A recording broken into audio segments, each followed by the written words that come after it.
আমরা ইন্ডিয়ার প্রত্যেকটা কার্যক্রম ইন্ডিয়ার প্রত্যেকটা পণ্যের উপরে বয়কট জানাইলাম। সবাই মুস্তাফিজকে চেনে, সেই হিসাবে তাকে বয়কট করে মানে বাংলাদেশকে বয়কট করেছে তারা। 7 তারিখের পর থেকে আমরা মন্ত্রী পরিষদ যত যা আছে আমরা এই আন্দোলনে ডাক দেব। এজন্য আমরা আইপিএল বয়কট করলাম। আমরা ইন্ডিয়ার প্রত্যেকটা কার্যক্রম ইন্ডিয়ার প্রত্যেকটা পণ্যের উপরে বয়কট জানাইলাম। আধিপত্য চাই না, ইন্ডিয়ার কোনো দালালি চাই না। মুস্তাফিজ আমাদের বাংলাদেশের গর্ব। আমরা মুস্তাফিজ ভাইয়ের বয়কটে আমরা তীব্র নিন্দা জানাই। আমরা আজকে শাহবাগ মঞ্চে তার তীব্র নিন্দা জানাই। আমরা ইন্ডিয়াকে বয়কট করলাম। আমরা যারা বাংলাদেশি আছি, আমরা যারা মুসলমান আছি, আমরা যারা মুস্তাফিজ ভাইয়ের ফ্যান আছি, আমরা আজকে ইন্ডিয়াকে বয়কট করলাম।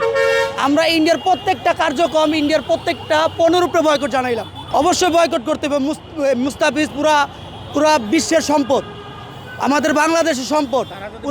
তারা পুরো বিশ্বে এগুলো দেখতেছে যে কেন একজন হক মানে আন্দোলন ইন্ডিয়াত আমাদের খুনি বেড়ে ইন্ডিয়াতে পলাইছে। এটার জন্য আমরা তাদের থেকে খুনি আসামিকে ফেরত চাইতেছি। তো সেই দাবিতে আমরা শাহবাগ আছি। তো সেই দাবিতে আমরা আমাদের হক লড়ে যাব। কিন্তু কেন মুস্তাফিজকে বয়কট করবো? পুরো বিশ্ব এই ইন্ডিয়াকে বয়কট করবে ইনশাল্লাহ। যে আমরা প্রায় হাদি হত্যার বিচারের প্রতিদিনই আন্দোলনে নামছি। আন্দোলনের নামে আমাদের আসলে কতটুকু উপকার হচ্ছে বা আমরা কতটুকু সাফল্য পাচ্ছি এটা নিয়ে আপনারাই বেশি ভালো জানেন। আমি জাতির কাছে প্রশ্ন তুলতেছি, যেহেতু আমরা হাদি ভাই একজন ভালো মানুষ ছিলেন। আপনারা সকলে দেখেছেন উনি কোনো দলের কোনো প্রতিনিধি করছিলেন না, উনি কেবলমাত্র জনতার হয়ে কথা বলছিলেন।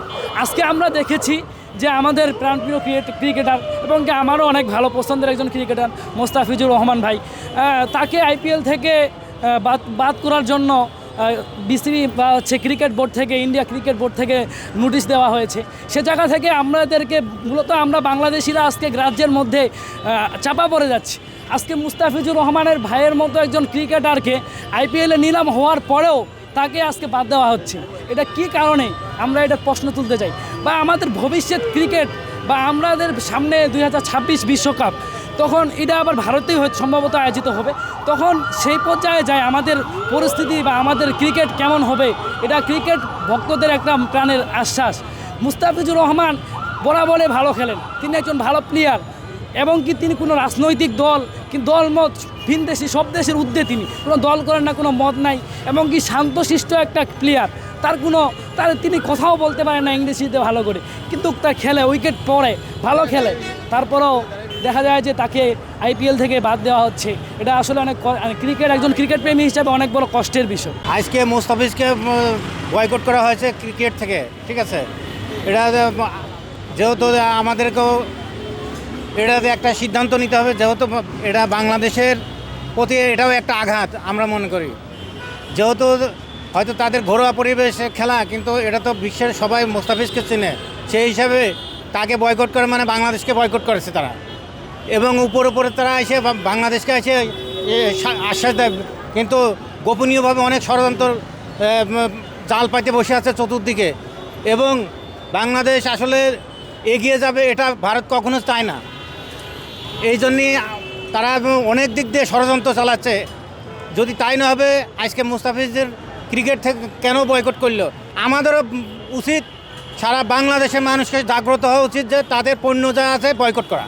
প্রতিবাদ বলতে চাই আমরা একটাই, যেহেতু তাকে নিষিদ্ধ করা হয়েছে, আমরা আইপিএলকে নিষিদ্ধ করলাম এবং আইপিএলকে বয়কট করলাম। এবং আমাদের নেক্সট ম্যাচ আছে, বিশ্বকাপ আছে ইন্ডিয়াতে, আমরা সেইটাকে বয়কট করলাম। আমাদের টিম কখনো আমাদের যে বাংলাদেশের টিম ইন্ডিয়া যে না যায় খেলতে, আমরা তাকে সে বয়কট করলাম। আমাদের কথা এটাই। এই যে আধিপত্যবাদ বিরুদ্ধে আমরা আজকে আন্দোলন করছি, আপনার হাতেও দেখছি জাস্টিস ফর হাদি। হাদি মানে আমরা আধিপত্যর কথা বুঝি, তো এটা নিয়ে আপনি কি বলতে চান?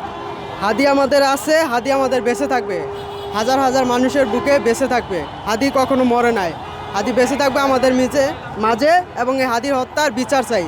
এবং আমরা 7 তারিখ পর থেকেই এই আন্দোলন চলমান থাকবে এবং 7 তারিখের পর থেকে আমরা মন্ত্রী পরিষদ যত যা আছে আমরা এই আন্দোলনে ডাক দেব। পূর্ণই মনে করেন এটা জুলুম করা হয়েছে, এজন্য আমরা আইপিএল বয়কট করলাম। তারপরে আমরা বিসিবির কাছে আবেদন জানাই যে সামনে যে আমাদের বিশ্বকাপ, আমাদের যে খেলোয়াড় ইন্ডিয়া থেকে খেলবো, এদের নিরাপত্তা কী এই বিষয়ে আইসিসির সাথে কথা বলা অবশ্যই দরকার, আমি এটা মনে করি।